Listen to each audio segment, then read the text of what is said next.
welcome everyone to Biosafety Now's 18th Twitter/X space. My name is Bryce Nichols. I'm a professor of genetics at Rutgers University, lab director at the Wuhan Institute of Microbiology, and one of the co-founders and leadership team members of Biosafety Now. Biosafety Now is a nonprofit organization launched this past February. We're led by an international coalition of experts in biomedicine, mathematics, public health, social science, and public advocacy, each of whom is dedicated to working for a future where scientific research on pathogens supports human life without threatening it, and public trust in science is restored. To learn more about our mission, you can visit our website at biosafetynow.org. I'd also like to make a disclaimer that the views of individuals expressed on this and all of our Twitter/X spaces do not necessarily reflect the views of Biosafety Now. With me today is another co-founder of Biosafety Now, Justin Kenny. He's a professor of quantitative biology at Cold Spring Harbor Laboratory. And before I get to introducing our two guest panelists, I want to give you some background on what we're going to be talking about today, which is Project DEFUSE, or as many refer to it, the blueprint for SARS-CoV-2. So in September of 2021, the decentralized collective of independent researchers known as DRASTIC released Project DEFUSE, which was a grant proposal submitted to DARPA in 2018 by the U.S. nonprofit organization EcoHealth Alliance, who, as many of you know, has their president is Peter Daszak. So Project DEFUSE contained descriptions of highly risky experiments that, if conducted, could have potentially resulted in the creation of a virus such as SARS-CoV-2, which, of course, had led to many people saying that it provides a blueprint for how one could make the virus. And, of course, given that this was a grant written in 2018, many considered this to be a smoking gun for, the evidence that really the virus has a unnatural lab origin. So the final version, notably, the final version of Project DEFUSE stated that these experiments to generate these novel viruses were going to be done in Ralph Baric's lab at the University of North Carolina at BSL-3 safety standards. And I also should point out that the grant, Project DEFUSE, was not selected for funding by DARPA. Now, fast forward to earlier this week, and Emily Kopp of US Right to Know published new revelations about Project DEFUSE that she obtained by FOIA that show in early versions of the grant that Peter Daszak indicated his intent to deliberately mislead the reviewers of the DARPA proposal about the location where these incredibly dangerous experiments would be performed. In particular, although the final version of the grant, which became public in September 2021, said that all of these experiments would be done at UNC, in the preliminary versions, you can see notes that indicate that the intention was to actually perform many of these experiments in Shi Zhengli's lab at the Wuhan Institute of Virology at inadequate biosafety levels, BSL-2. Now, together, these revelations establish that Peter Daszak of EcoHealth Alliance concealed from the DoD that he planned to have experiments that could have generated SARS-CoV-2 be carried out at the Wuhan Institute of Virology, and that Daszak and other researchers on Project DEFUSE, including Ralph Baric, Lin-Fe Wang, and Shi Zhengli, intentionally withheld this information from the public. That is, we only became aware of these revelations because of the work of DRASTIC and this whistleblower leak in 2021, and now Emily's FOIA documents that she obtained in 2023. So joining us today, Justin and I, to discuss this are, we're very, very happy to have one of DRASTIC's co-founders, Yuri Deigin, and of course, U.S. Right to Know journalist Emily Kopp. Apologies, I'm actually stricken with COVID today, who broke this bombshell revelation earlier this week. So just to give you a brief introduction on our two guests, Yuri Deigin is a biotech entrepreneur with a focus on early stage translation of scientific breakthroughs into therapies. Currently, he's leading Youth Biotherapeutics, which is developing epigenetic rejuvenation gene therapies based on partial cellular reprogramming by Yamanaka factors. In April of 2020, Yuri published the first in-depth analysis of gain-of-function work done at the Wuhan Institute of Virology and describing how it could have led to SARS-CoV-2 leaking from a lab there. Shortly after, Yuri and several other independent researchers joined forces to investigate a potential lab origin of COVID-19, forming the world-famous decentralized collective that would become known as DRASTIC. And it was, of course, DRASTIC that unveiled the DEFUSE proposal to the world in September of 2021. Emily Kopp is an investigative journalist specializing in health policy since 2021. She's worked at U.S. Right to Know, where she uses primary source records to obtain information related to the origins of COVID. Prior to working at U.S. Right to Know, Emily led coverage of the COVID-19 pandemic for Congressional Quarterly and Roll Call. And so it was her article that just came out December 18th, Monday of this week, this article titled "American Scientists Misled Pentagon on Research at the Wuhan Institute of Virology," which contains these new bombshell revelations about Project DEFUSE. I'd also like to point out that what's crazy about Emily is that she actually released another, bombshell, really, really important article on December 6th that we probably won't even discuss today. That is a visual timeline of proximal origins. So she's been doing tremendous work in this space. So we're very, very grateful to have both Emily and Yuri with us today. And I'm now going to turn it over to Justin, who is going to lead the discussion while I go get some tea to help my throat. So, Justin. Thanks, Bryce. I'd like to start off. So thank you for that introduction. I'd like to start off with Yuri. Yuri, would you be able to give people an overview of, why the diffuse proposal, like what's in the diffuse proposal and why it's significant?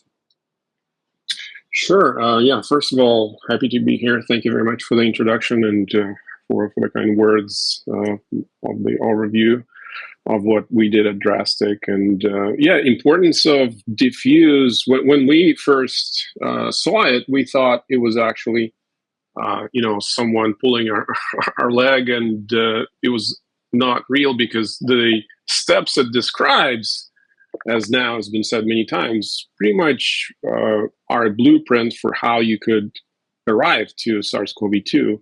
And of course, having the Wuhan Institute of Virology be one of the leading co-authors of the DEFUSE proposal, I mean, this was as much of a smoking gun as we could have had. And seeing this in middle of 2021 was very surprising because up until now, we haven't heard about anything of the sort from Ralph Baric or anybody else, or Peter Daszak himself.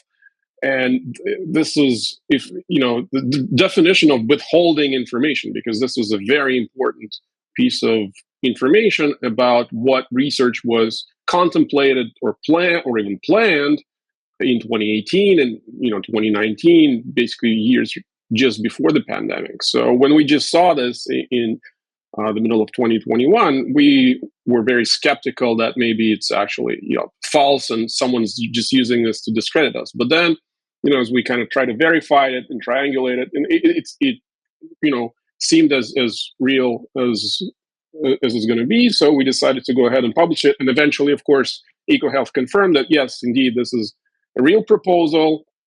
And after that, of course, they tried to downplay it, saying it wasn't funded. And just because they proposed inserting furin cleavage sites in the lab, in the UNC, doesn't mean that the Wuhan Institute of Virology was going to go ahead with it. And many, many different excuses that they have used, and others kind of defending virologists or EcoHealth or just the general zoonotic hypothesis have since used to kind of say that diffuse is not important. But yeah, I think personally, like the research it describes is exactly the kind of research, or not necessarily exactly, but very, very close to the kind of research that could have led to SARS-CoV-2 if the Wuhan Institute of Virology decided to basically do some or many of or all of the steps described in DEFUSE.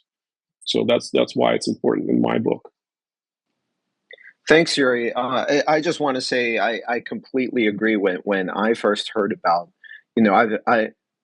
I came to this game pretty late, but when I first heard about DEFUSE and read it, I thought this is just a smoking gun. It really describes exactly the sort of steps that could have created the SARS-CoV-2 genome that we see, and it describes the kinds of experiments that, if done at BSL-2, could very well have led to the accidental release of SARS-CoV-2.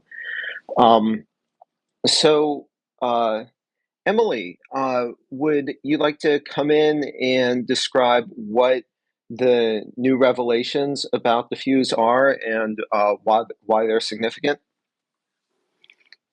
Sure. So I submitted a FOIA over a year ago to the U.S. Geological Survey, not because I think it's central to this story at all, but simply because it's a public institution that was part of this grant, and I could submit a FOIA.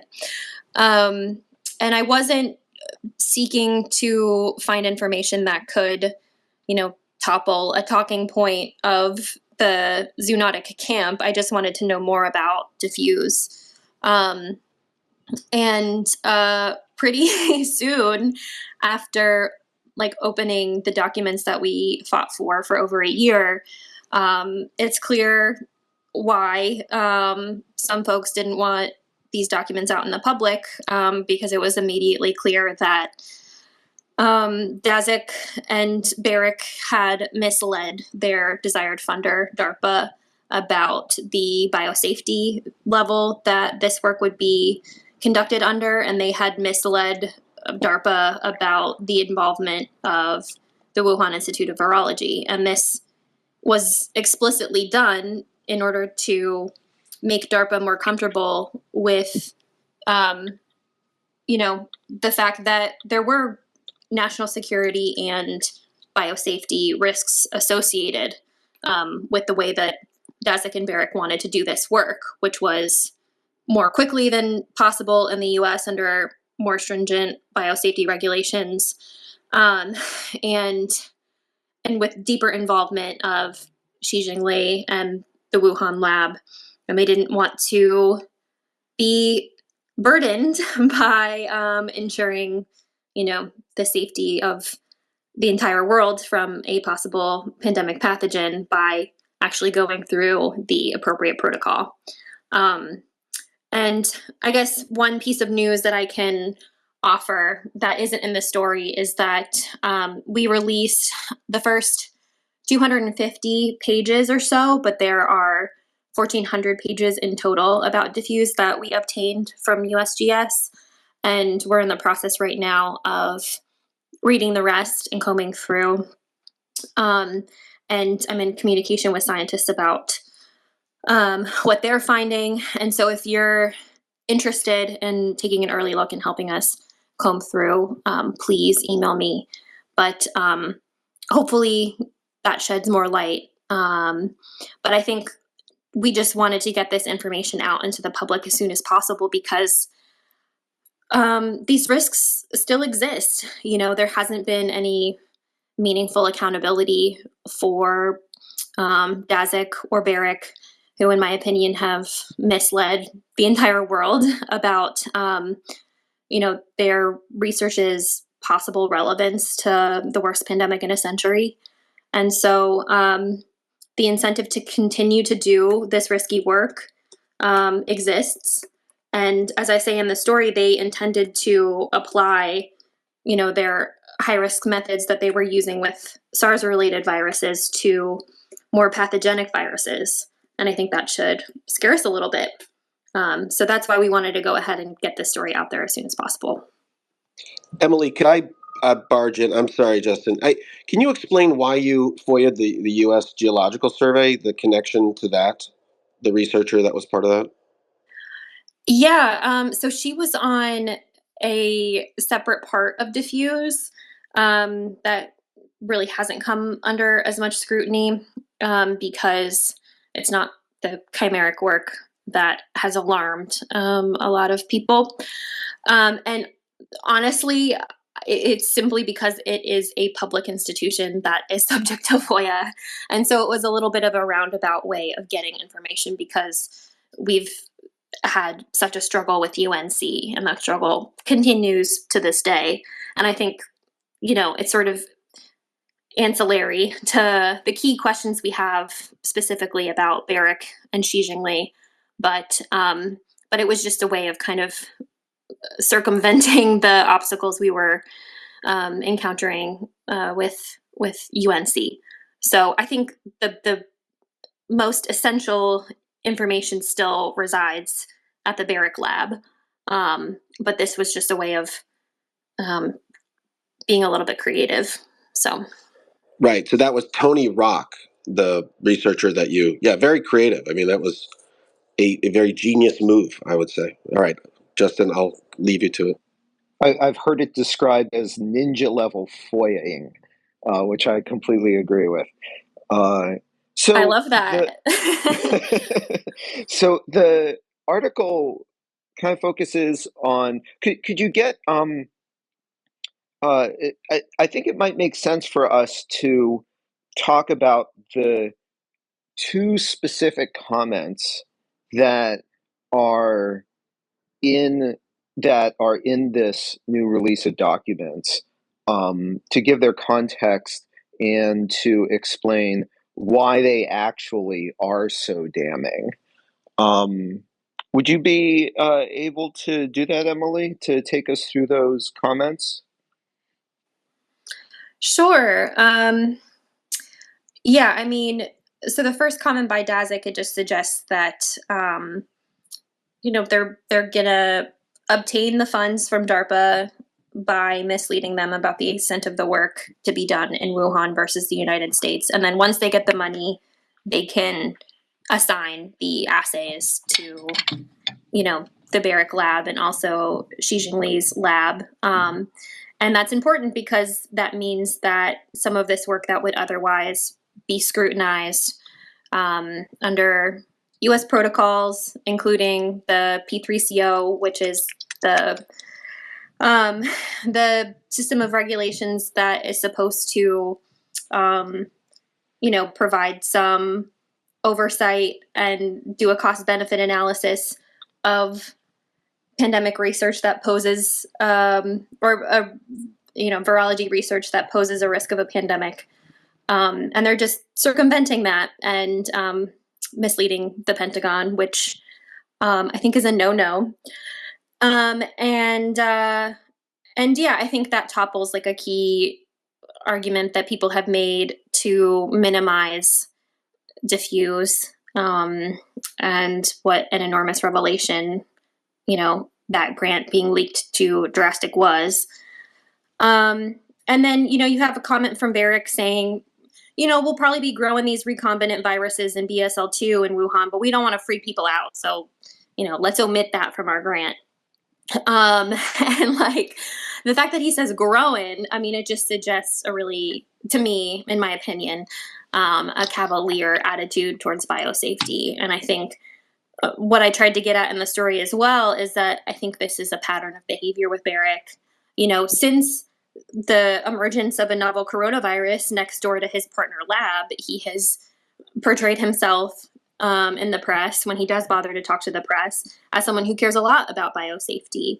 But that is in total contradiction to his earlier statements in which he encouraged the NIH to not apply the same regulations to coronaviruses, because I guess he believed they were less pathogenic than other viruses. And that mice don't sneeze. So we don't need to apply the same biosafety regulations. And I don't, maybe someone can tell me if he's talking about when they're infected with certain coronaviruses, they don't sneeze, but mice definitely sneeze. I've looked up YouTube videos that are very cute of mice sneezing. And of course, we know through SARS-CoV-2 that viruses can transmit through aerosols, and that mice don't need to sneeze to transmit certain highly infectious viruses. So I think that comment where he says we'll be growing these recombinant viruses in Wuhan and BSL-2 suggests, that his comments since the pandemic suggesting that he is deeply concerned about the work going on in BSL-2 in Wuhan is a way to deflect accountability. And I think that's unfortunate because I think he has taken certain positive steps, like calling for more accountability and, signing the letter calling for consideration of a possible lab origin of COVID. But I also feel like he hasn't been totally honest and forthcoming. So anyway, I think the scrutiny is warranted there of Baric. But so I'd like to take a deep dive into the act. So there's been a bunch of lab leak deniers on Twitter saying, well, this has, that these comments are being taken out of context, or they're, it's not saying what it says in the article. Some people are, suggested that I was misquoted. So I just want to take a deep dive now into the text, because it's not that much text, but it's extremely revealing, not just the comments themselves, but the context. So the first comment is by Peter Daszak. So this comment is, this is in a PDF, and it's or like in Microsoft Word, and it's linked to a specific segment of the text of the draft proposal. And so in it, I'll first read the text of the draft proposal and then read the comment. And I think everyone can judge for themselves what's going on. So the text that's highlighted is Professor Ralph Baric, UNC. And then the following text is, will reverse engineer spike proteins in his lab to conduct binding assays to human ACE2, the SARS-CoV receptor. Their group have also devised new strategies to culture SARS-like bat coronaviruses, allowing biological characterization of both high-risk strains that can replicate in primary human cells and low-risk strains that can only replicate in the presence of exogenous enhancers. Okay, so that's like the two sentences. And then the comment attached to Ralph Baric's name says, written by Peter Daszak, is Ralph, Zhengli, if we win this contract, I do not propose that all of this work will necessarily be conducted by Ralph Baric, but I do want to stress the US side of this proposal so that DARPA are comfortable with our team. Once we get the funds, we can then allocate who does what exact work, and I believe that a lot of these assays can be done in Wuhan as well. So this comment is referring not just to the engineering of the spike proteins in the binding assays, it's also referring to the biological characterization of full-length viruses. And that is in primary human cells. And that is exactly the sort of work that the Wuhan Institute of Virology had been doing at BSL-2 in previous work, and that could have led to the accidental release of SARS-CoV-2. So I'll then go on to the second comment. Sorry, so can I just quickly go ahead, just Yuri. wanted to highlight that this very comment, it seems to be implying that the Wuhan Institute of Virology and Shi Zhengli, they wanted to do this kind of research, and they weren't happy that the DEFUSE proposal wasn't listing them as kind of at least a co-developer. And so Daszak is trying to placate Shi Zhengli, saying, don't worry, we're still going to let you do this kind of work because you seem to be, for some reason, you want to do this work. We're just going to not, have this in the current proposal. But if we get the money, you guys are going to do this exact kind of work. And by the way, the exogenous, I forget the exact word that Baric used, the catalyst, or I think that he's talking about trypsin, and basically he's referring to the cleavage enhancers, exogenous enhancers. I think this is actually referring to, like cleavage, and the high risk strains might very much be the strains that might already have some sort of furin cleavage site or something that allows them to infect human cells that have the human specific proteases that Ralph Baric seems to be very, very interested in. That's a very good point. Yeah. So the exogenous enhancers. Go ahead. Oh, I was just going to say the proximal origin guys discussed that privately. That's one of the things that didn't make it into my 16,000 word story, but they did discuss that possibility privately. So you would think that something like this would change their thinking, but. So discussed what exactly? The trypsin used as a exogenous enhancer, and whether that could result in a furin cleavage site. Yeah, and just to give a little bit more context, the subsequent sentence after the ones I read is viral spike glycoproteins that bind receptor will then be inserted into SARS-CoV backbones and inoculated into human cells and humanized mice to assess their capacity to cause SARS-like disease and their ability to be blocked by monoclonal therapies or vaccines against SARS-CoV. So there's really no ambiguity in that.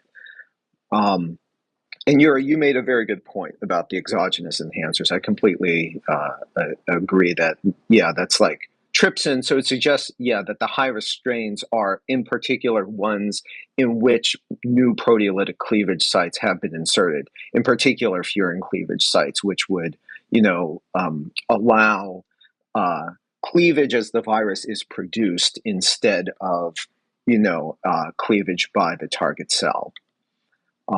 Yeah, exactly. In other parts of diffuse, I think when they talk about these high-risk strains or low abundance high-risk strains in this quasi-species cloud, I think they're referring to the ones that actually might already have these human-specific proteases, right? Or the protease sites, cleavage sites.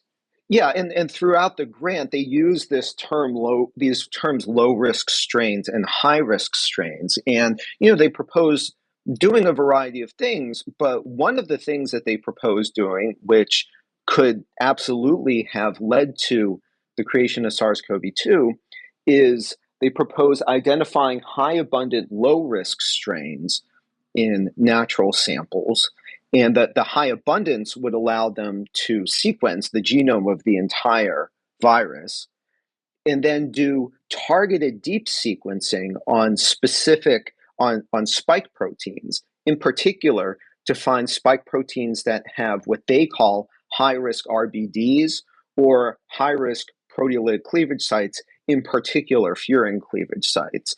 And then they would insert those specific elements into the low-risk strain, thereby creating what they call a high-risk strain. So that's exactly what they're referring to here.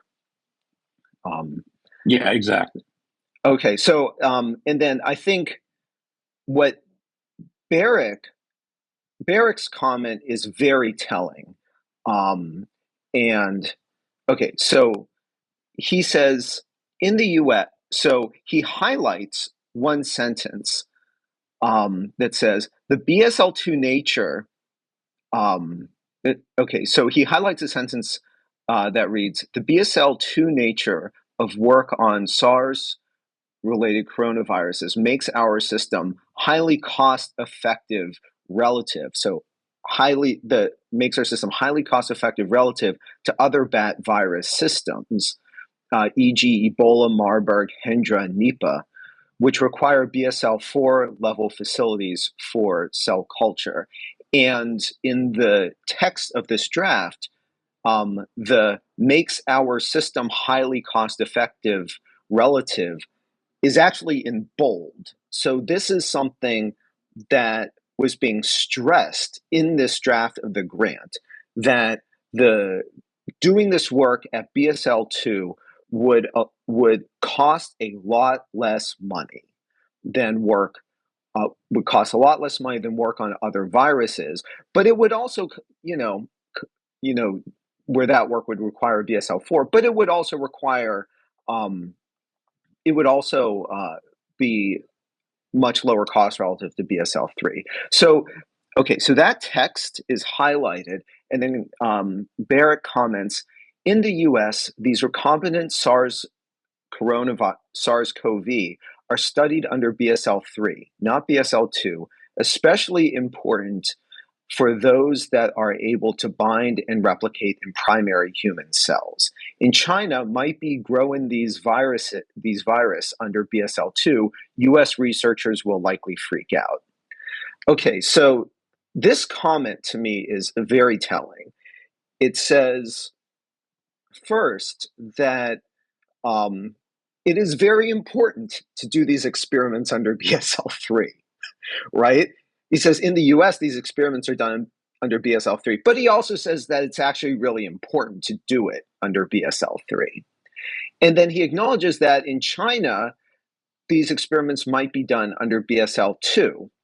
Now, he knows that in particular because Zhengli Shi's group had a track record of doing exactly these sorts of virus genetic engineering experiments and engineered virus culturing in human cells experiments, doing those kinds of experiments at BSL-2. This is in prior publications from Zhengli Shi's group that they do this work at BSL-2.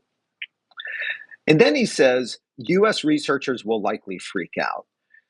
That is intended to flag this as a feature that should not be highlighted, right?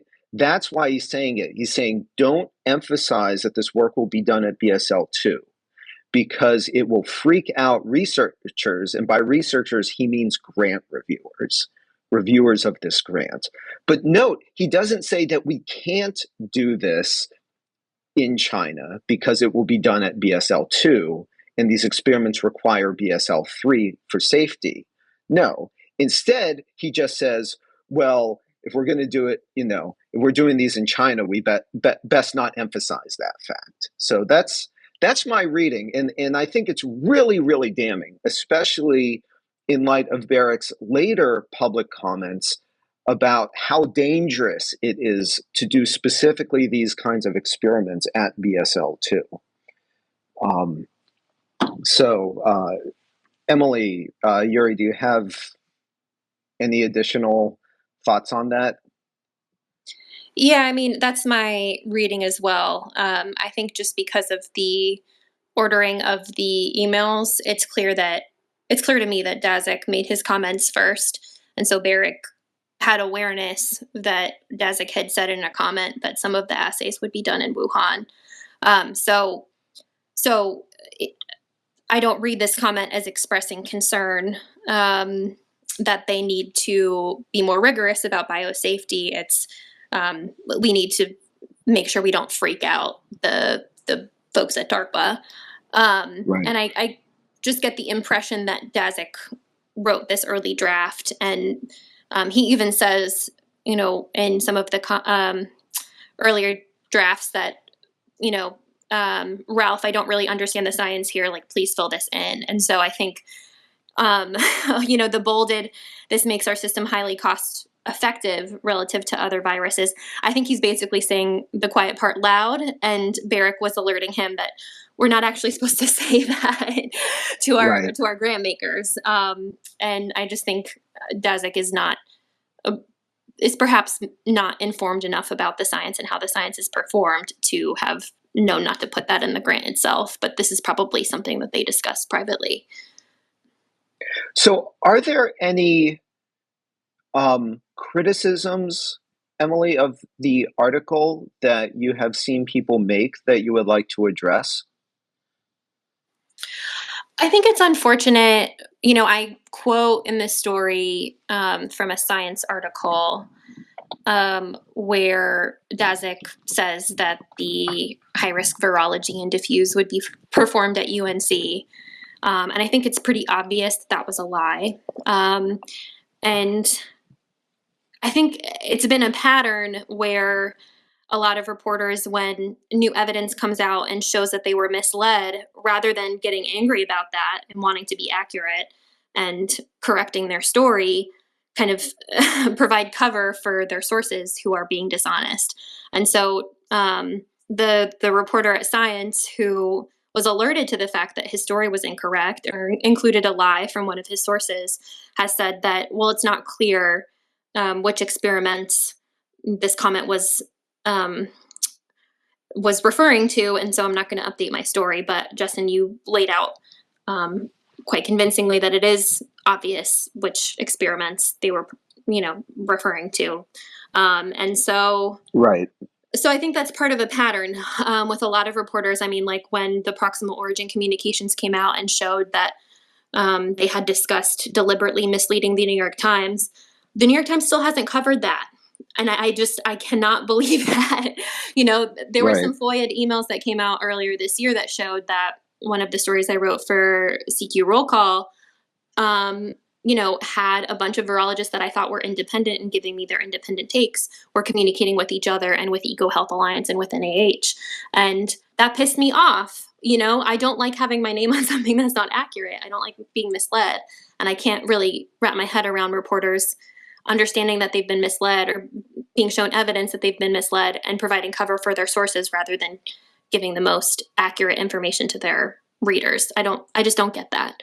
So yeah, that's kind of the one criticism that I saw that I don't really think is a credible criticism. But if there are others, let me know. Speaking of proximal origins, just wanted to mention something that's I think is interesting, that one of the co-authors, Ian Lipkin, who actually later switched his stance on the possibility of the lab leak, actually used the reason that he didn't know that research on coronaviruses at Wuhan was performed at BSL-2, and he used that as the reason for switching his views. He said that, research on coronaviruses should not have been done at BSL-2, and he later confirmed that this was the reason why he then switched his stance during his testimony at the COVID subcommittee. So, Yuri, that's an interesting thing that you bring up, because in proximal origins, they say that very similar work has been done at BSL-2, like in the text of proximal origins. And yeah, so I I find that excuse of Lipkin's pretty lame. It might be that he just didn't read the text carefully, or he didn't know that I don't know. Do you have any thoughts on that? Well, Lipkin didn't. The authors of Proximal Origin are pretty clear in their correspondence that Lipkin seems to have not really contributed anything to it. It's unclear. But this suggests he didn't even read the paper. That would make sense, right? That he was just going to have his name on it. Barely read, maybe glanced at it. Which is not okay. Of course. But I think it's not as bad as, writing a paper intentionally designed to mislead the world, but it's not good. It's not good to have your name on papers that you haven't read. I also think there were early drafts that were more honest and said this work has gone on at BSL-2 in Wuhan, and then it was changed at some point to this work has occurred around the world more generally. So I don't know if he saw those earlier drafts or not. I have to go back and look at the timeline. But I also just want to point out, while I'm ripping on reporters, that Ian Lipkin said that about his concern about work going on at BSL-2 in an email to Lori Garrett, who was another reporter who knew that there was this debate about whether gain-of-function research could ignite a pandemic before the pandemic started, and was present at the presentation that Baric gave during the gain-of-function research pause in 2014, when they were talking about coronavirus engineering work and polybasic cleavage sites, and whether, inserting that motif into a coronavirus would be acceptable or not. So, obviously, she made the decision at some point that a contract with MSNBC was more valuable than her integrity, because she seems to have completely forgotten all about that. But yeah, So- you're right. The proximal origin actually has a paragraph saying basic research involving passage of bat SARS coronaviruses in cell culture animal models has been ongoing for many years in biosafety level 2 laboratories across the world. And the citation they use is actually the Wuhan Institute of Virology paper where they did chimeric gain-of-function coronaviruses at BSL-2. So maybe Ian wasn't responsible for this section of the paper, but it's actually quite ironic that they're actually citing the Wuhan Institute of Virology paper doing this kind of research in BSL-2, but then somehow arguing against it, or then later Ian coming out and using that as a reason for switching his stance. And Emily, you had said that, like, that text originally said in Wuhan, and they changed that to around the world. Yeah, in the Slag they discussed this as well. Yeah, I think the citation was like a lingering evidence of a more honest version of the paper. And obviously people didn't notice that when it eventually published. So, I just want to reiterate that for me, Proximal Origins is the most misleading and deceptive scientific article I have ever read. And there's so many different aspects of it that just seem designed to mislead readers. And one of those is this paragraph about BSL-2, where the relevant citation would be, if they're interested in the proximal origins of SARS-CoV-2, it would be most relevant to cite, BSL-2 work at the location of the origin of the virus, rather than saying around the world. But they, clearly decided to obscure that so that the casual reader would not make that link to Wuhan. And the drafts bear that out, that was a specific decision that they made. And the only possible reason for it, really is the to obscure the fact that BSL-2 work might have led to the accidental release of the virus. Or it was, preempting people who they privately thought would raise concerns about a possible lab leak, like Richard E. Bright. And maybe it was them saying, like, we've looked at it, we're aware of this work too, but, we have the definitive proof that it's natural, so don't worry about it and don't even bother mentioning it. Right. So, Justin, I just added Stuart Newman as a speaker if he wanted to ask a question. Stuart's a member of Biosafety now. So. Yeah, Bryce, why don't you start taking questions? Stuart, did you have a question?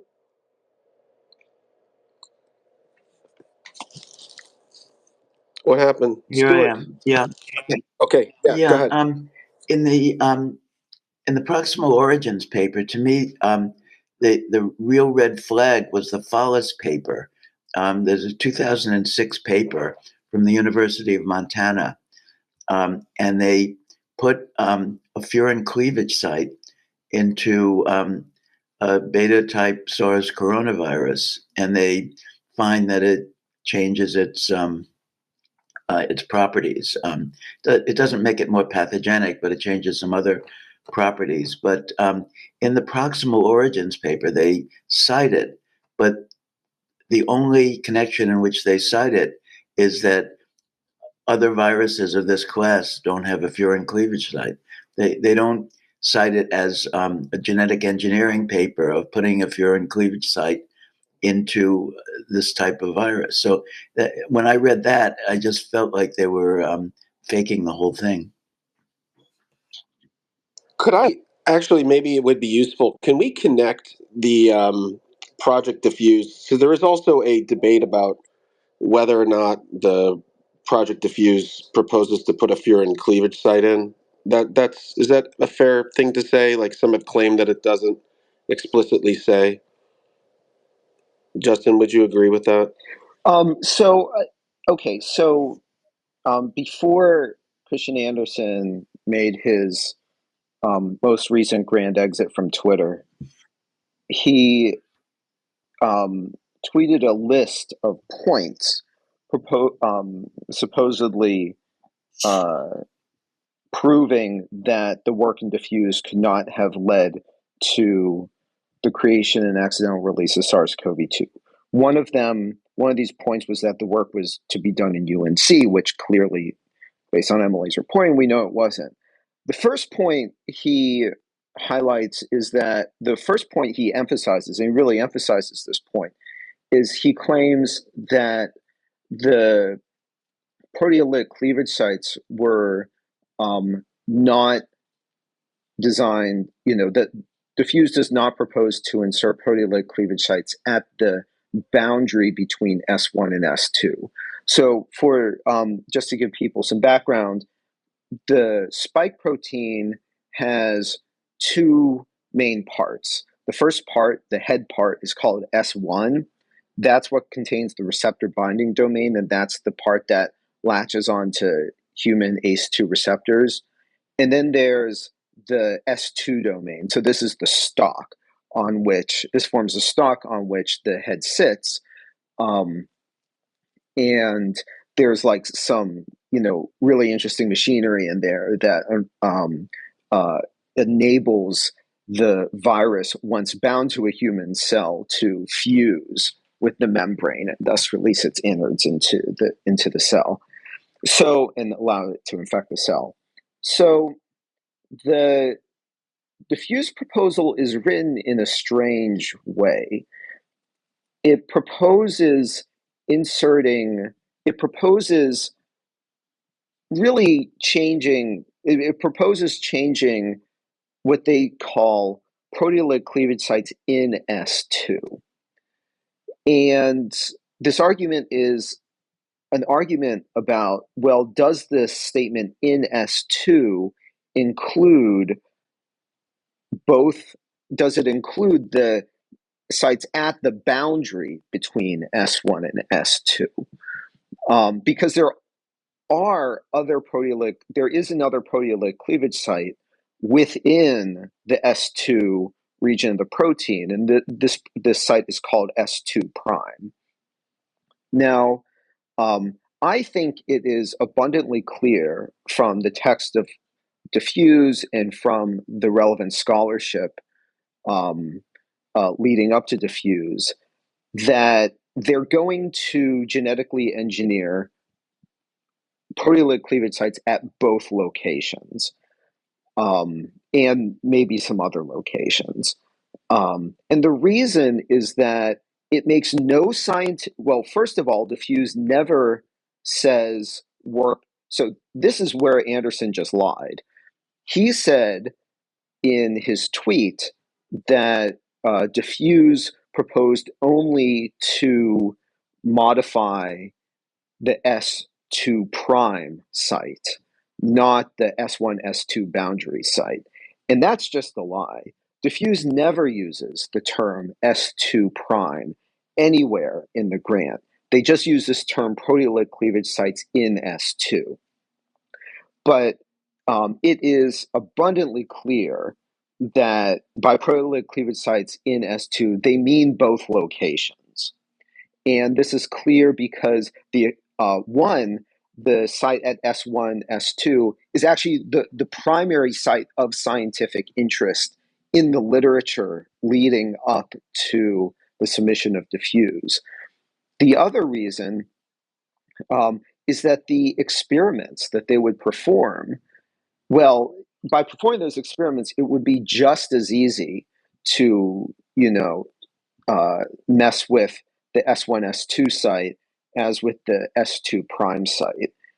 And if their goal is to find ways that viruses can, low risk, if their goal is to find ways that viruses can recombine to become more dangerous to humans, it would make no sense, no scientific sense whatsoever, to only focus on S2 prime instead of S1, S2.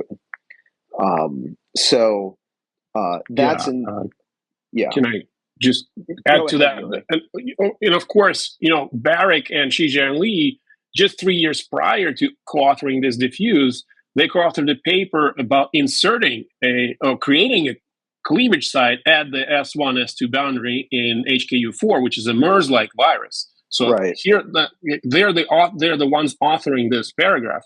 And yeah, I think it's just semantics whether the boundary of S1, S2 is okay to be called a S2 proteolytic cleavage site. And in this paragraph, which obviously, they were reducing text, so maybe it's just during editing they decided to say that S2 proteolytic cleavage sites includes both, the boundary of S1, S2, and S2, because there's two proteolytic cleavage sites in the sequence, the genetic sequence of the virus.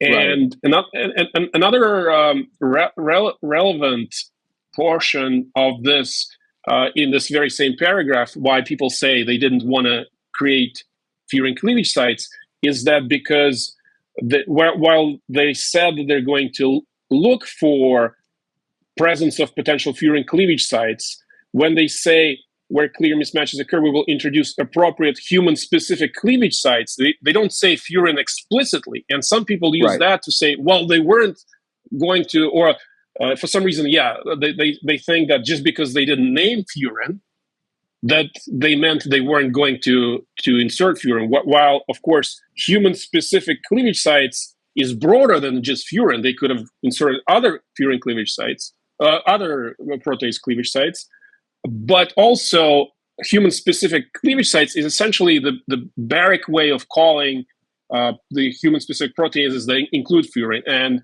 in that 2015 paper with Shi Zhengli, the furin cleavage site they created, they call it the HPPC, human protein convertases, if I remember correctly. So it's just like notation. But of course, yes, like anybody reading this would understand that the goal of researchers, one of the goals was to create novel furin cleavage sites in SARS-like coronaviruses. And whether you want to split hairs about how exactly it was written, it has absolutely no bearing on what the actual research they were interested in, like the exact research they were interested in that they were going to be doing. Obviously, they were interested in much broader than just what was described in diffuse. And so inserting various cleavage sites in various parts of the coronaviruses is well within the type of research that anybody writing this would be interested in. Actually, Yuri, you bring up a very good point. So just a little bit of background biology. So furin is a type of enzyme called a proprotein convertase. And the thing is, like, furin is a type of proprotein convertase, and it's one of the best known examples. And when people say furin cleavage sites, the thing is, it's a site, it's like a certain sequence motif that is targeted by furin, but it's actually targeted by a lot of other human proprotein convertases. So there's actually good scientific reason not to say that you will limit yourself to furin cleavage sites, because you don't actually know that it's furin cleaving those sites. There's actually a wide variety of sites that can be cleaved, some by furin, some by other human proprotein convertases. But there's scientific reason not to use that term. And in a way, when people talk about furin cleavage sites, the way we've been talking about furin cleavage sites, even, it's really just shorthand for cleavage, sites that can be cleaved by a variety of human proprotein convertases. Also, exactly. add that the records that we haven't released yet include earlier, more explicit drafts of DEFUSE, and I think it'll be harder and harder to split hairs once those are public. I agree. Yeah, really looking forward to those. That is a nice teaser. Thank you. I'm going to go to Scarlett. You've been waiting for a bit. I appreciate your patience. Go ahead. Scarlett, are you there? She's connecting. Okay. Give her a sec. I'll also add Daniel here. I don't know if Daniel or Scarlett can unmute yourself and ask a question. Yeah, how's it going? Oh, there you go. There you go, Daniel. Okay. Hey, Daniel. How are you, man? Good. What's your question? Well, it's really not a question. It's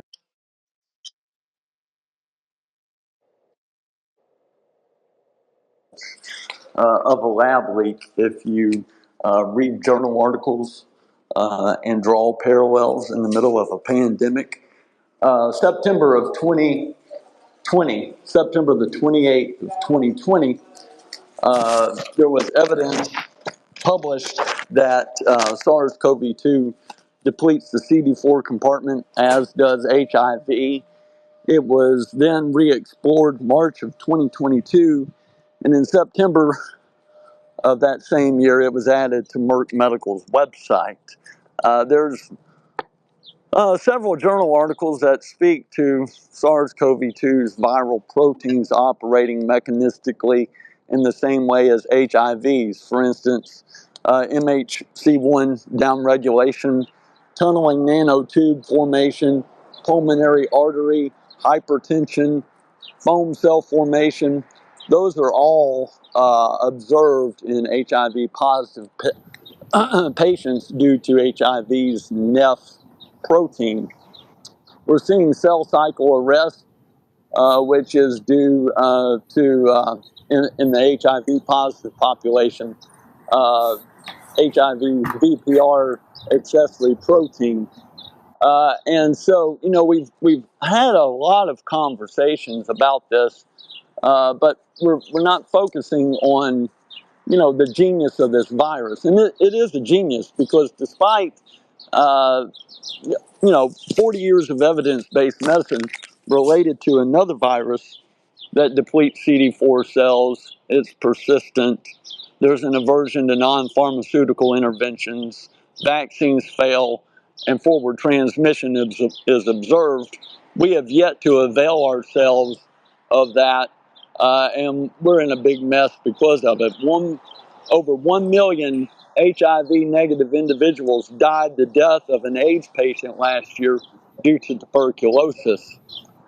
And we're not focusing on the other genius of the virus, and that is distributed throughout the very organs required to excrete and metabolize every single drug class, including antivirals, to preserve the CD4 population, is the ACE2 receptor, the very receptor upon which this virus relies.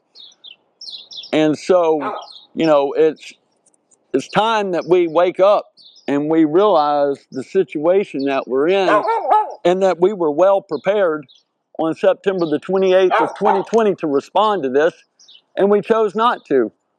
We have intentionally imperiled the immune competence and cognition of the very thing upon which our economy relies, and that's our intellectual capital. And if we don't take decisive action, we are going to have an unbelievable amount of unprecedented death in this country. And that's the bottom line. And so, it definitely leaked from a lab. It's, we've, like I said, we can stop this if we want to, but it's just remarkable that we find ourselves in this position. Well, so thanks, Daniel. I wanted to just emphasize why riffing on that, why I think this is so important. There have been no new regulations in the U.S. at the federal level, so at the NIH, through the executive, or legislatively, to stop this from happening again. It's really remarkable. So even for people who don't, even for people who don't agree that the lab leak has been shown beyond a reasonable doubt, I do believe that. But it's clear that it's a very real possibility. And no action has been taken by the US federal government to try and prevent this from happening again. And it really scares me. And I think that's why these revelations about, the origin of COVID, but also the lying behind proximal origins is so important. And in particular, I view proximal origins as providing scientists with an excuse for why we don't need to take action to make sure that another lab leak doesn't happen. Are there other people who? Yeah, Bryce? So Harish, did you want to? I'm going to also add Dave Barry to the speaker. Thanks, Daniel. Harish, did you have a question or comment? Yeah, can you hear me? Yes. Okay. Yeah, we can hear you. A couple of comments. One is I just realized this evening, in fact, something that Yuri had pointed out a long time ago. The objection that the FCS, furin cleavage site, is not canonical absolutely doesn't make any sense in the context of diffuse, because they clearly specify that they're just trying to make point mutations, in fact, which will make an almost, potential FCS into an actual FCS, just like what Baric and Shi did with that HKU4 virus. It's very similar to MERS, but just a couple of mutations induced an actual. I suspect that that's what they had in mind. So why on earth would they even look for a canonical cleavage site? That's one thing. The second thing is the whole. This is something which has puzzled me for a while. In the context of SARS, before diffuse, if you look at the literature, there's not a single paper on even potential cleavage sites in SARS. There was an experiment in 2005 where someone, I think it's Jack Nunberg, who tried inducing a FCS in SARS-1, and that was not, in fact, that made it worse for infectivity. So the point is, before diffuse, there was no literature. All the literature on cleavage sites had to do with MERS type viruses or other feline coronaviruses and so on. So the very fact that they sort of casually mentioned that we are going to look for SARS viruses with potential FCSs, I think it indicates that they had already found something like that. Otherwise, it seems extremely odd that within their very specific sampling site, that they would expect to find something which no one had found before. There was not even a mention of such a thing. Either that or, of course, I could have missed something in the literature, but I did a bit of literature search. And well, I'd say that after MERS, it might make sense to worry about SARS getting a similar feature. I see. David, that's what you said. But no, that's okay. As a generic principle, I mean, that's a very general statement. But see, they were going to sample in just one site, basically one cave in Yuri. And to just hope, based on very general principles, that they're going to find something there, looks a bit ambitious or even silly, in fact. For someone like Baric to put that in the proposal, I don't know. general. Well, so Yeah.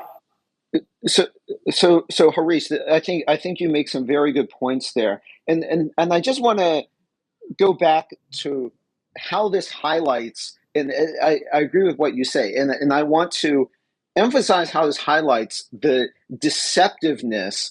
I want to emphasize how this highlights the absurdity of the arguments in proximal origins and how those arguments completely crumble in the face of diffuse.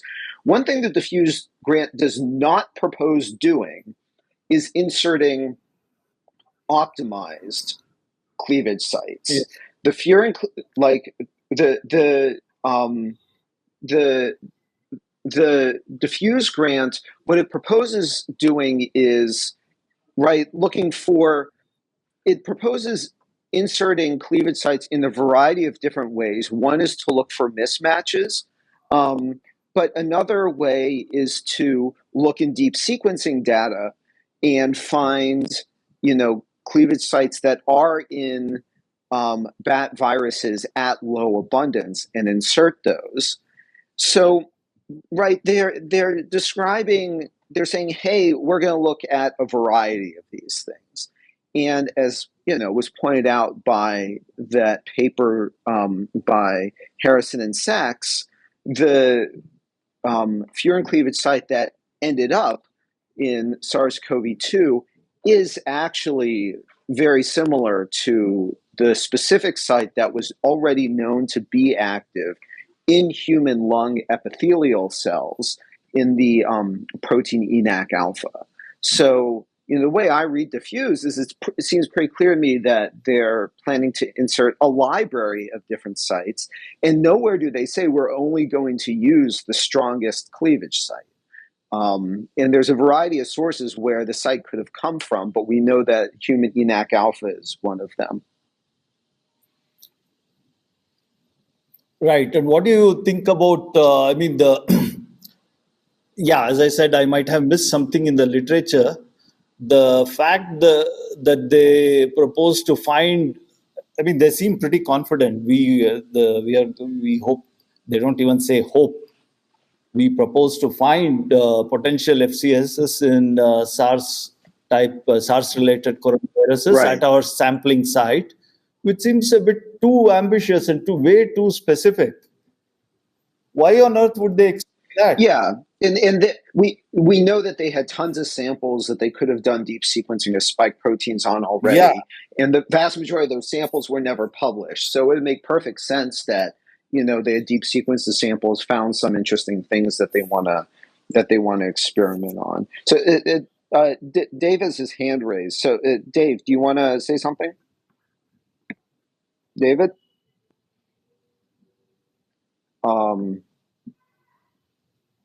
David, you're muted. Sorry. Yes, I was going to say, the thing I'm going to say is another next thing. So if this topic's still going, keep going. Yeah, please go ahead, David. I'm done with sure. time. Yeah. So I just wanted. Sorry. Who? Just on the previous topic, just wanted to clarify. They had 3 test sites, 3 caves in Yunnan. So one was their primary cave, and 2 others were like additional caves that they were going to sample from. And they mentioned basically, doing extensive sampling is step 1. They said exhaustive inventory of SARS-like viruses in those 3 caves. And of course, speaking of what they might already have had at the time of writing diffuse, is I come back to this RMYNO2 virus that already has this PAR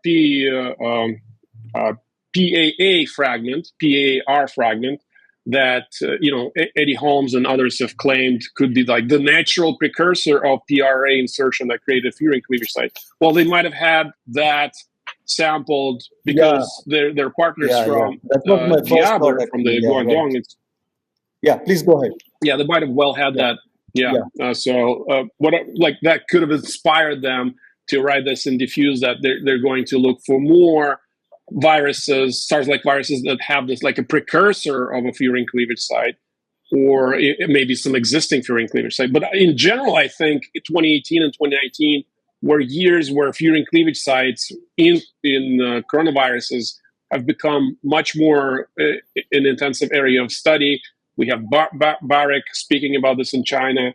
We then have this Beijing paper in China that created an novel furin cleavage site on the chicken coronavirus. So maybe this was kind of as often happens in research, like popular topics popping up. So furin cleavage sites could have been, and of course, yeah, their role in influenza and pathogenicity and infectivity in influenza could have influenced this kind of spillover to coronavirus research. Yeah. And Emily was saying that those, Emily, you were saying that, Baric was talking about this in 2014, right? Is Emily still there? Yeah. So in the process of writing this story, I rewatched the panel involving Baric and other coronavirus researchers when the gain of function pause was being discussed. And that was a motif that kept being brought up by the panelists and the questioners as an area of interest.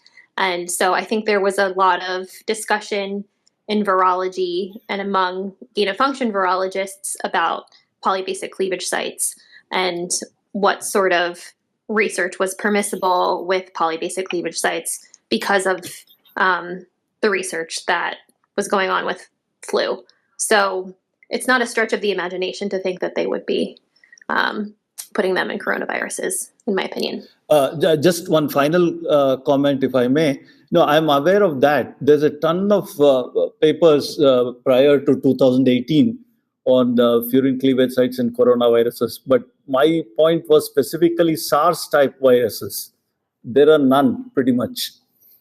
But what Yuri said about that RMYN02, that thought occurred to me that they probably had that, they had probably sequenced it way back in 2017 or 18, even though it was published in 2020, I believe. So that's one possibility, that they might have seen that and thought, why not? Maybe there might be more. But in the literature, there's a huge literature on polybasic cleavage sites, but in coronaviruses in general, but not on SARS-type viruses. That was my only point. Dave, did you have a question? Yeah. So I'll mention my next one now. So there's another thing in the documents that Emily FOIA'd that I wanted to highlight. I don't know how important it is, but I've been interested in this. So there are different kinds of lab origin scenarios that could happen. The one we're talking about the most for good reason is gain of function research, inserting furin cleavage sites just to see what they do, and then having an accident and it gets out. But another version of a lab origin, another thing that we know the DEFUSE people were interested in doing is trying to immunize bats against broad spectrum or against coronaviruses to try to stop it from transmitting to humans at the source, including trying to design vaccines for bats. And I got curious about that possibility as an origin scenario a while ago when I learned that vaccines based on the spike protein, including the Moderna vaccine, sometimes have some prolines added to it to help stabilize it in the pre-fusion conformation, which is the shape that it's in before it enters the cell, I believe, because that's the shape that you want the vaccine to spike to be shaped like. So that interested me because when the SARS-CoV-2 genome came out in the first place and proximal origin came out, in addition to the insert that created the furin cleavage site also had, in addition to that, a extra proline that resulted in some predicted glycans that made it into one of their arguments against the lab. But then it turned out I don't remember if this was ever resolved, but an alternative possibility of that proline is that it helped stabilize spike, either so it doesn't, change shape too fast or something like that. So learning that, we knew about that for proximal origin discussions, and then later on I learned, I hadn't already known this, that vaccine design sometimes inserts prolines, not in the same place necessarily, but as far as I know, not necessarily not. So that I was already interested, and now when these new documents came out, there's another comment in the margins by Baric where they're talking about the vaccine design part of the program. And I saw Baric also talking about how inserting prolines into spike of SARS can stabilize it. So that made my alarm bells go ding, ding, ding. The prolines he was talking about weren't necessarily, I don't think they were in the same place as the extra mystery proline of SARS-CoV-2. But the fact that they were talking about adding prolines at all to stabilize spike vaccines, and the fact that SARS-CoV-2 had an extra mystery proline, extra makes the vaccine origin one that I want to keep on my radar, even though there's a lot of reason to worry about the gain of function origin. Yeah, I just wanted to highlight that that this is on my radar, and that another of Baric's margin comments reiterates that for me. So, Are you? if I can comment on that, David, I think. Yep. So actually, I don't understand the mRNA vaccine as well as I should, but my understanding of the mutations are to stabilize the receptor binding domain. It's got these the receptor binding domain has these two conformations. One where it's hidden from the surface of the spike protein, and the other is where it juts out from the spike protein. And I think the rationale, like the evolutionary rationale, is that when it's hidden, the immune system can't see it, so you can't develop antibodies against it.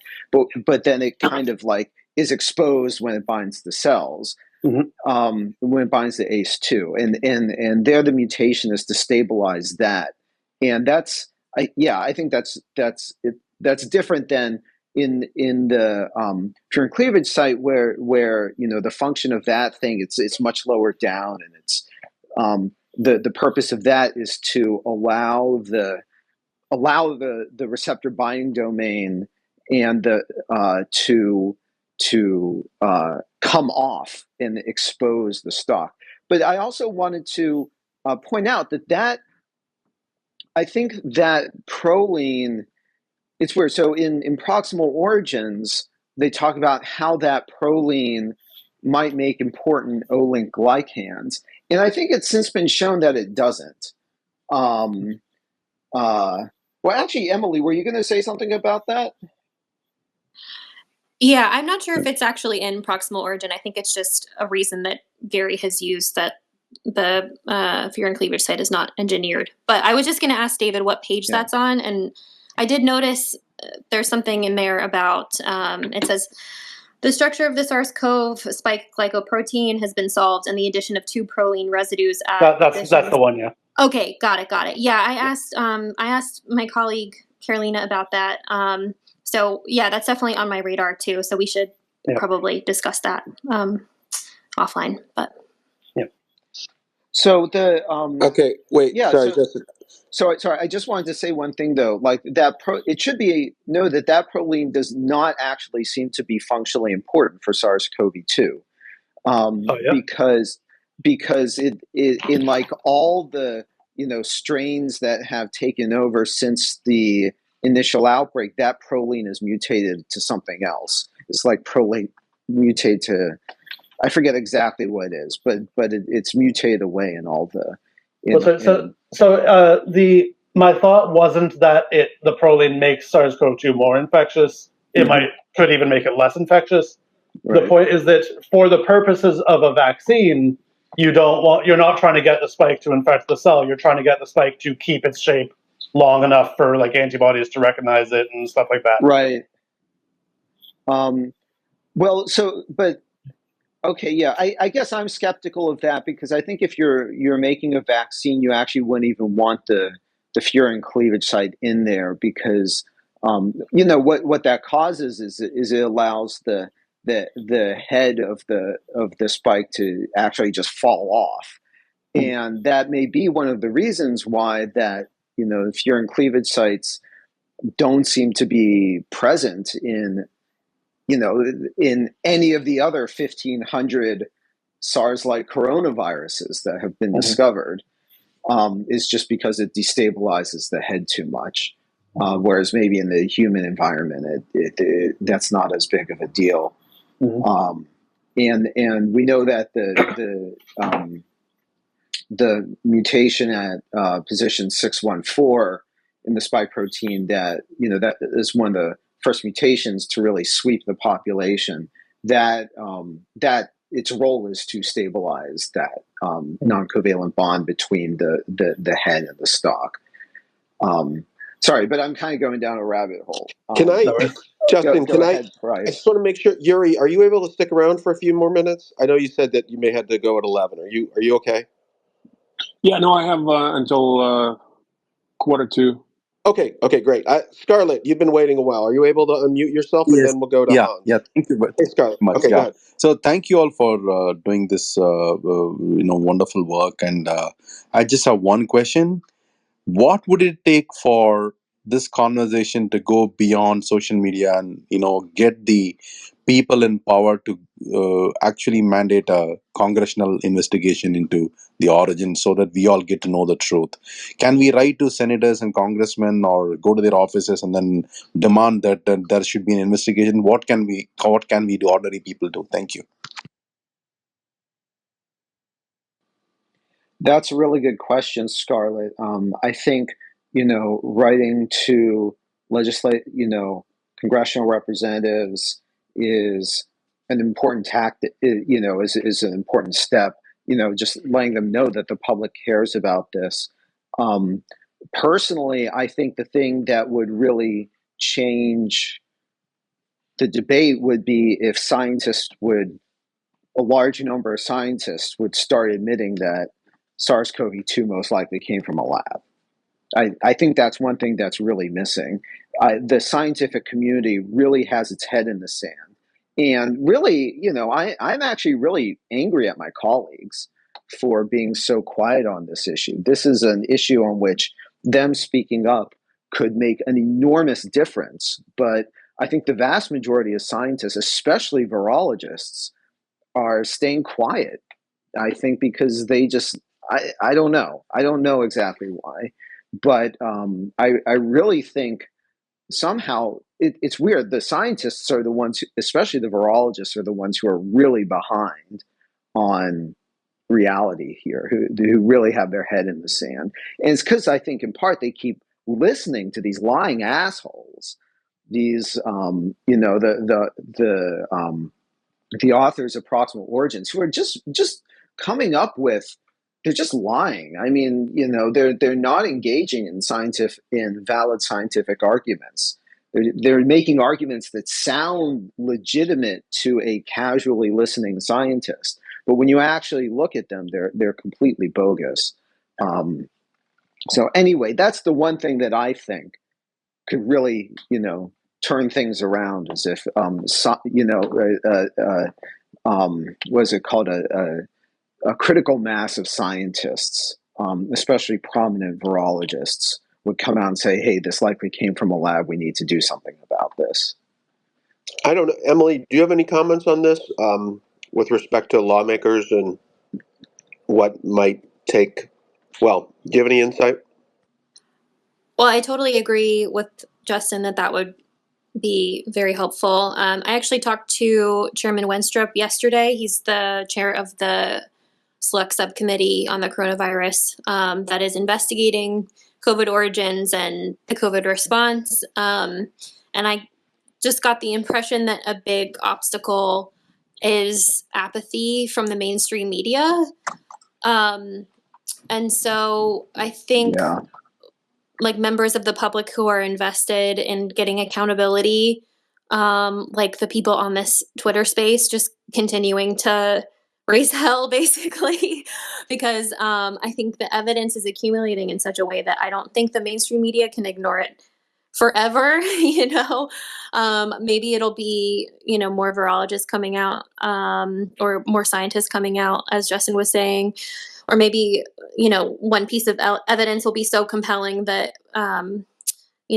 mainstream reporters can't ignore it anymore. But I think that seems to, in addition to kind of limited time and resources, I think that's the biggest obstacle to an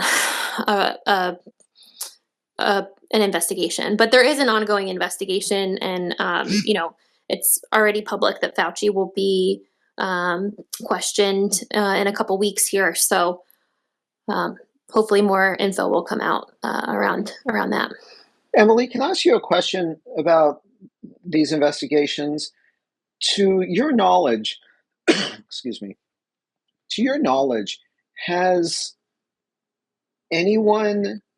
has any investigation investigated the documents at EcoHealth Alliance or, at Ralph Baric's lab, including, in their digital documents?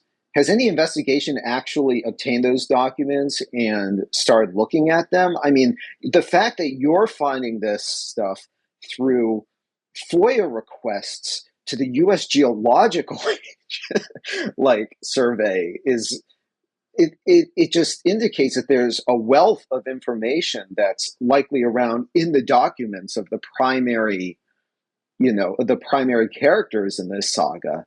But I haven't heard of any real investigations of the documents that they have. So do you have any information on that? I don't think I can comment on that publicly, but I just will say I agree that this info should have come out sooner, and it shouldn't have taken like a creative FOIA to an ancillary agency. So I'll just leave it at that. That's interesting. Got to go to Skiff. We got to go to Skiff. Hans, you have a question? Common question. I was gonna pick up on this U.S. Geological Survey. I think that's very important. But that was actually my point. But before that, I wanted to just pick up on what Yuri said, because I think it's so important that all of a sudden, 2017, 18, 19, furin cleavage sites were like the topic du jour. Suddenly it was like super duper, and we all write about it, and it's super interesting. And then, of course, this thing pops up in a SARS-like virus where it's never, ever been seen before. And it just reminded me of, how I think Yuri just said something to this that effect as well, where in science, sometimes there's these topics that just kind of come up and then they're really big. Like, string theory was a huge thing for a while, and then it turned out to be a dud. Now imagine the people who came up with... That's not fair. That's not fair. I was a string theorist once. Well, I was too, but if we could go into the subatomic world and create strings, some of those people might have done that, but of course they couldn't, so it turned out to be a dud. And of course, here these people, they can go and create these furin cleavage sites in SARS-like viruses. So I think just the point is that the fact that it was super interesting to all these people right before COVID hit is just so interesting, that it was the topic du jour, and suddenly, it happens for real. I think that's an extremely important data point. Coming back to what Emily did, I thought that was brilliant, of course, with the U.S. Geological Survey. Of course, the wider point there is, what on earth is a government agency doing on that proposal? And that's to me is like just mind-boggling. What on earth is a government agency? This is a U.S. government agency that's been around for 150 years. What are they doing working with Daszak on this? Why is this lady, Tony Rock, on Daszak's editorial board for his journal, his EcoHealth thing? I mean, there's so much there, which I completely agree has been completely unexplored. And if you look at some of the headers on the document that Emily released, they had this. They were looking. What I mean is the FOIA people over at the U.S. Geological Survey had this stuff last year, the year before. Those are the dates on there. And no one bothered to release it. Tony Rock never bothered to speak up. Yeah, I worked with this Daszak. There were suspicious things going on. I mean, she's a U.S. government employee. No one ever said a word. If I was in Congress, I would turn her inside out. I would bring her in, and I would just everything, every text message, every email, everything you ever did with Daszak. Because again, we're talking about U.S. government employees here. They're under different jurisdiction than anyone else. You can just bring them in, and there's inspector generals. There's so much that can be done here. So, yeah, just wanted to say that the fact that a U.S. government agency was on this proposal is not talked about enough.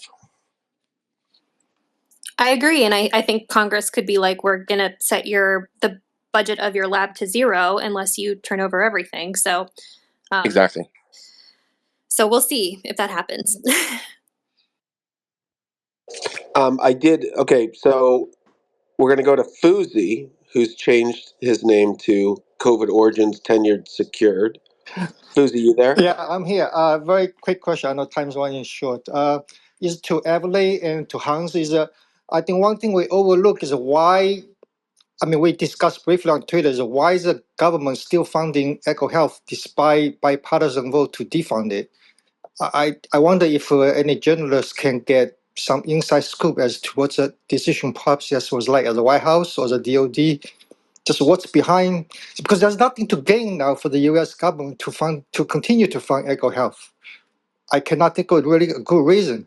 So I wonder if anyone has good insight into this matter. Thank you. Can I take that one? Maybe. I mean, I was not asked to. Yeah, go ahead. Anyone? Okay. Well, this is the thoughts, right? So number one, you can go with the conspiratorial thing that it's a front for intelligence gathering and whatnot, so they don't want to unfund it. I prefer number two. This is actually from eBright, and it's basically just CYA. They don't want to admit that they botched up, and so by continuing to fund it, they don't have to admit that they made a huge mistake in funding it in the first place. So there's no actual value of EcoHealth Alliance other than if you defund it, then you admit that you really screwed up before. So that would be sort of a less nefarious interpretation of why they're continuing to fund it, and the one I would prefer to make. But I agree with you; it makes no sense that we continue to fund an organization. I mean, it's absurd. I mean, there's no word to describe how absurd it is that any dollar, amount of dollars is given to EcoHealth Alliance at this point. I don't know if others have any opinions. Well, Bryce, I was thinking that would be a great. I think I'll use that on my next NIH grant renewal, which is that, well, you guys funded me before. If you don't keep funding me, it's going to look really bad. So, well, there's also the do you think Daszak. that would pass muster? No comment. Sorry, Hans, you were saying something, Hans? There's that Daszak threat email. I don't have it in front of me right now. April 2020. I don't think it was to Fauci, but it was like within that group where he sort of basically says, there's a lot that I can talk about and it would be better for everyone if I didn't do that. Something, I'm just paraphrasing here. So there's an element of that as well. It's not just continuing the payment so as not to admit they made a mistake. It's also just to keep this guy quiet. Yeah, I guess I would prefer to not get into well, whatever it is. I will say that I guess if for those that listened to our last Twitter space, we had Justin Goodman on, and I guess we're going to be working with White Coat Waste to make sure that EcoHealth Alliance doesn't get another dollar, to do whatever we can. I know they're working hard on that too. So certainly you can bet that Biosafety Now is going to try to, as we've said consistently, defund, debar, and dismantle EcoHealth Alliance. I suspect everyone on this space agrees with that. And I just want to emphasize that this is not like vindictive. It's that funding EcoHealth Alliance actively puts everyone on the planet at risk of another man-made pandemic. I mean, I don't see how people can think about this otherwise. That funding this group is incredibly dangerous. I'm going to go, Michael. Do you have a question, Michael? Yes, thank you for allowing me to speak. This is a quite complicated biological discussion, and I appreciate you guys sharing your knowledge with the public. And I think that's probably one of the big problems with the public understanding what's going on is, there's really a lot of complex biology being discussed, and it sort of people's eyes glaze over and they sort of don't understand what all's going on. My understanding is that the fur and cleavage site is not present in any other naturally occurring coronavirus, and that is one of the reasons why it's suspected that it's a lab leak, and that's pretty much been proven, and that's what you guys are discussing. And one of the things that So just to quickly amend that, it's not present in any other SARS-like coronavirus. There are other coronaviruses that have these, and that was actually one of the main motivations for inserting it into SARS-like viruses. But like there are like 1,500 other SARS-like viruses, and none have furin cleavage sites. Sorry, I'll let you continue though. Thank you for the clarification. And these nuances are important, and to be clear scientifically, I understand that. But one of the things that I guess the public doesn't understand is that if it were a lab generated insert for this furin cleavage site, is that it would create a situation where it's more transmissible to humans, and that's sort of the gain of function. That's why it's gain of function. That's why it would be considered a bioweapon. That's why I guess DARPA would reject the diffuse proposal for that type of research. And one of my question is basically, are there other genetic indications, of tinkering with the genetics of this virus? Like in early on in the pandemic, there was this paper that came out from India, I guess, that said there was GP120 inserts that would, essentially make it more immunosuppressive. I mean, there's other types of genetic inserts in bioweapons that make viruses more toxic. They give it additional gains of function that would harm the human cellular mechanisms. Like, for example, Berkeley came out with a study last year that found that there were integrins in this particular SARS coronavirus that were very similar to the integrins that were found in the dengue hemorrhagic fever, and that it was basically destroying tight junctions in the cellular membranes, and and they found that it was highly similar to this dengue virus. And I thought, wow, that's very strange to me that a coronavirus that would have similar functionality to a completely different virus. And I'm not an expert, but it sounds like another potential gain of function, right? So my question is, do you have any knowledge of specific genetic sequences that may have indicate the same? Well, so I'll take that first, and then I'll pass it to Yuri, because I'd actually really like to get his take on this. And he had an interesting post, I think a week or so ago, or a little while ago. So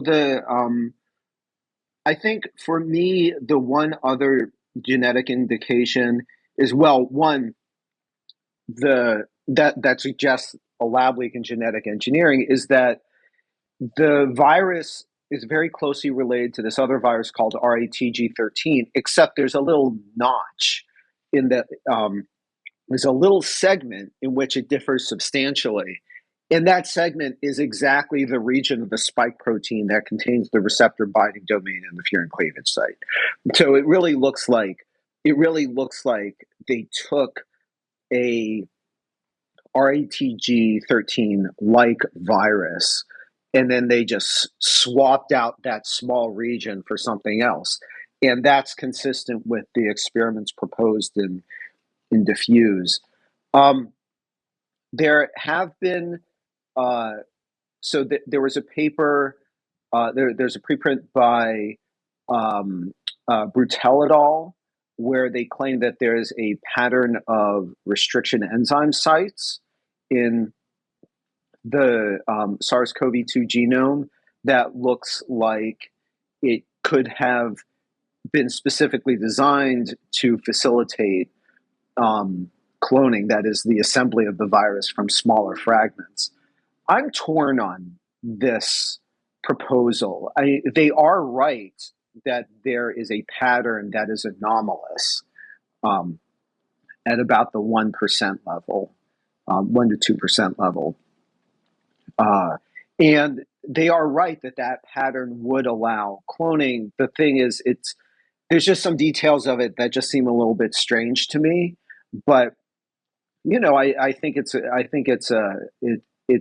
certainly a valid hypothesis. And Yuri, you mentioned something about the N-linked glycosylation that I haven't fully processed what this is, but it's something else that they propose in DEFUSE. Are you able to comment on that?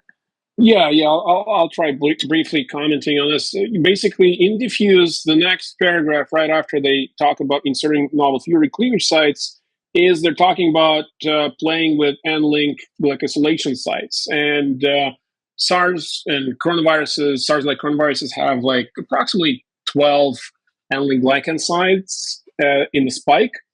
And in that paragraph in DEFUSE, they mentioned that the observation that got them interested in this is in the first SARS-1, when it jumped, they noticed that 2 of these N-link glycosylation sites were ablated in civet strains, like the intermediate host strains, which we still have no clue what SARS-2 intermediate host is, by the way. But with SARS-1, civets, palm civets, and raccoon dogs were fingered like pretty early.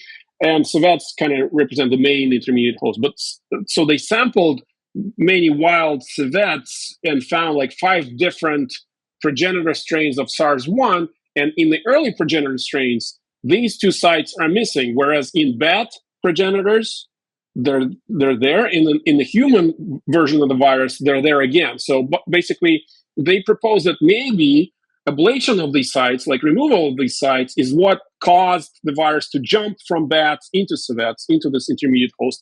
And so the rationale that they use in DEFUSE is that, this could be interesting for this host jumping, ablation of these glycans. And fast forward to SARS-CoV-2, there's one N-link glycosylation site that is missing in SARS-CoV-1 that is present in virtually all other SARS-like viruses. And so it's very interesting. And also this very site has been shown to be, its absence has been shown to increase transmissibility in the respiratory tract by up like 60 times, which is very, very large increase. And so it's very interesting. And again, nothing is conclusive here. It's nothing is 100%, but it's just very suspicious that we have this virus that has these features, this novel curing cleavage site and this ablation of the N-link glycan that were discussed in this DEFUSE proposal, co-authored, by the same institute in near which the outbreak occurred. So thanks for discussing that, Yuri. I mean, this is, I just want to emphasize, this is something that Yuri has found that really has not been widely discussed nearly, really at all. And I think it is really worth considering. I will say it is 11:45, so I think we should wrap it up and say goodbye to Yuri. Has to go, actually, and I want to really thank him for joining us. And hopefully you'll join us again, because I mean, obviously this is just the start of this discussion. And Emily, I can't say enough about the tremendous reporting you've done. And like I said, we didn't even touch on your recent proximal origin work. So thank you so much for joining us. I don't know, Justin, did you want to say anything as well to wrap up before I collapse? No, just thanks for joining, everyone. Oh, you're eating something, Justin. Okay, all right. Well, thank you so much to everybody. Have a good holidays, and we will, I guess, try to get a space, maybe do a proximal origin-based space when we get back after the break. So take care, everyone. Thank you. Feel better, Bryce. Bye.